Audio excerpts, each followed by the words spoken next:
And here we are, part 2. Right, so it's all dry. Again, I emphasize the importance of making sure your paper is 100% dry before you do the next step. Go make yourself a coffee or have a wander or something. So I've still got the salt on there. I want to move that now. Now, normally I'd sort of whip outside with it or hold it over the bin, but I'm just going to brush it up. Now, because I've got masking on this, it may lift the masking off. That's fine, because we want to take that off now as well. But I do recommend using tissue or something rather than your fingers when it's got salt on, because the salt will have interacted with the wet paper. Then it can recrystallize and be very sharp, so just be aware of that. As you can see, all my masking is lifting off. I'm just sweeping it up to the top. No doubt I'm going to have to vacuum in a bit. So once I've got all that off, pretty much I think I have. The masking more than anything. The salt you can brush off again afterwards. I've still got a couple of little patches there. That's it.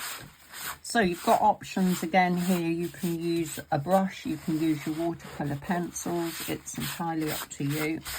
I probably do both really. The watercolour pencil I'm going to use for this bit is the black. So I've got all my seed heads and everything here. So on these ones, I am just literally putting in a little dot and a tail.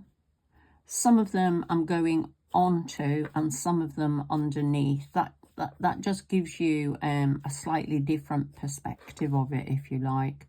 So for some of them you're looking at it as it moves, and then for others you're looking underneath them. And that'll do.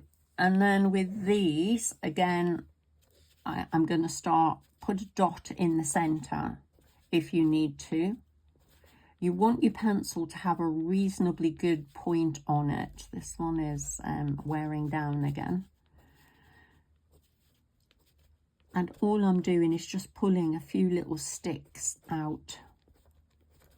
But I'm following round again as you would a clock face.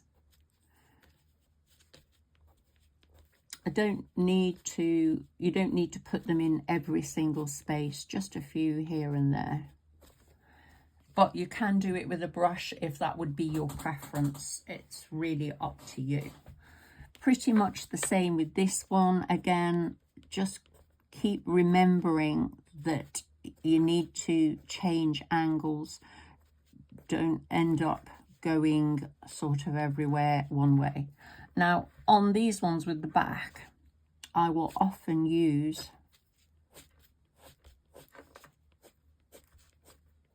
a longer one. When you get to the 12 o'clock mark, you really do need to change angles, but you're sort of getting more of a crisscross effect on these because you're looking at them from the back. So I'm quite happy with that.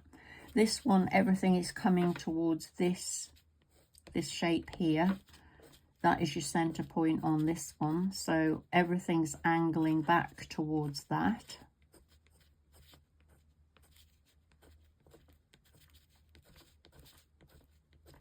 And as I say, you can use a brush. Sometimes I do, sometimes I don't. You just want to get the point made that it's all coming and going from that center point there. So this one we need to put the middle in. So I'm going in with my sap green first of all. Not too thin a mix.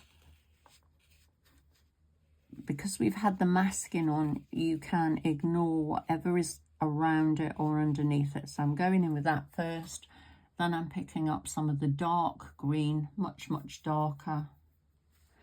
And again, I'm just going to dot it around the edges so that I get an uneven broken edge. Don't forget, we're looking at the back of the dandelion here.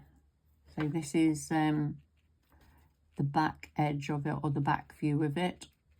I just want to get sort of broken around the edge, and then I'm going to put some of this real dark green. I've mixed some more dark in with it right into this center area here.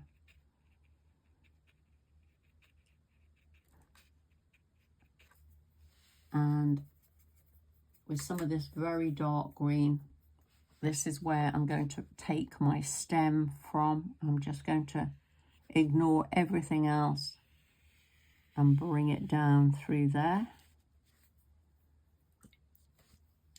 Now I'm going to pick up a little bit of my lemon yellow on a creamier scale. You don't want it too thin. And I'm just going to drop this in around there. In a way, you're just encouraging everything to bleed back in. I want to strengthen that up. Can you see that that's looking a little bit wishy-washy? So I'm going to go in with some more of the dark, and I'm just going to put a slightly stronger edge round that, just that centerpiece, not the stem itself, just the circular piece, and then pull some more dark through there. And then I'm going to pick up again some of the creamy lemon yellow. Just going to put a little bit in here, just on that inside edge, and pull a little bit along my stalk, like that. So here, I'm going to pick up some of the very dark that I mixed for the bottom. So it's that blue with purple in it, or purple with blue in, whichever way around you want. And then just going over some of these, I'm just going to pull off those little bits that we put in that created the broken edge effect. I'm just pulling some of these back in so that they come off that, and that ties it all together quite nicely. This one, again, I'm going to go in under here with some of the sap green. You don't need to worry about what colours are already there. They're already in on the paper. Some of the dark, the very dark, and I'm just going to tap that along this edge here. Again, I may just pull a few up and across. Just ties it all together. And then I've got my stem there, and a little bit of the lemon yellow.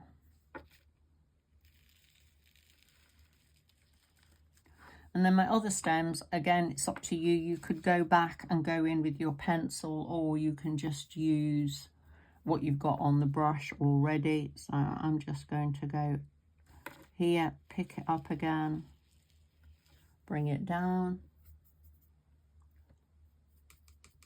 All these colours, they just sort of blend and mix themselves in anyway.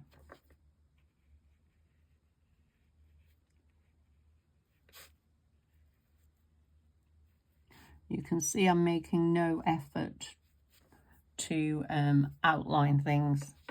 I'm just keeping the impression going. I might just touch into some of these with a little bit of water. If I do that, it will reopen the watercolour that's already on the paper underneath. So here, you can see that that's blending and mixing with the colour that's already on the paper.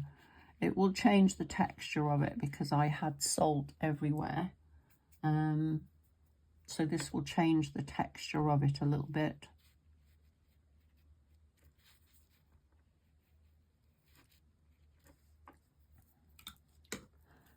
up to a bigger brush. Let's not get into the little brush syndrome. So these ones, I'm just coming back in with more of the dark. Really, it's up to you. As I say, you could just leave them as they are. I don't mind them as they are. Or you could just pick them up with the pens, the pencils, and pull them through that way.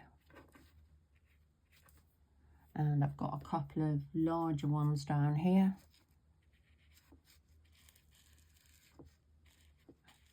I'm going to take some lemon yellow into that in a moment. Let's get this side in.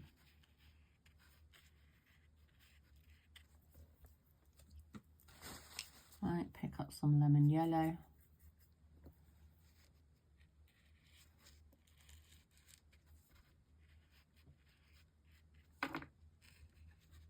It will, because it's damp, it'll just sort of find its own level, really. There you go. And that's it. I'm not messing about with it anymore. So that's another one done. And again, remember to sign it. And please like, subscribe. And by all means, I have no problem with you telling your friends.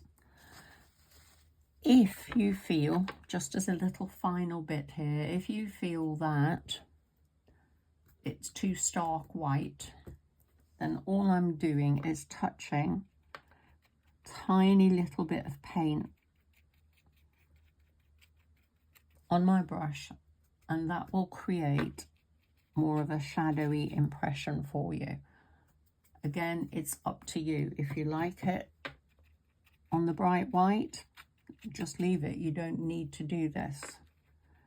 I'm just touching a few little places here and there, not everywhere, because it works best when there are some that are stark white. Same with these. You can touch a little bit of colour around them. You could separate some of the fronds. So all I'm doing is I'm allowing the brush to just skip from side to side on them. It really is up to you and what you like, and how you feel it would look best with or without the shadowing. So that's it. Job done. Bye.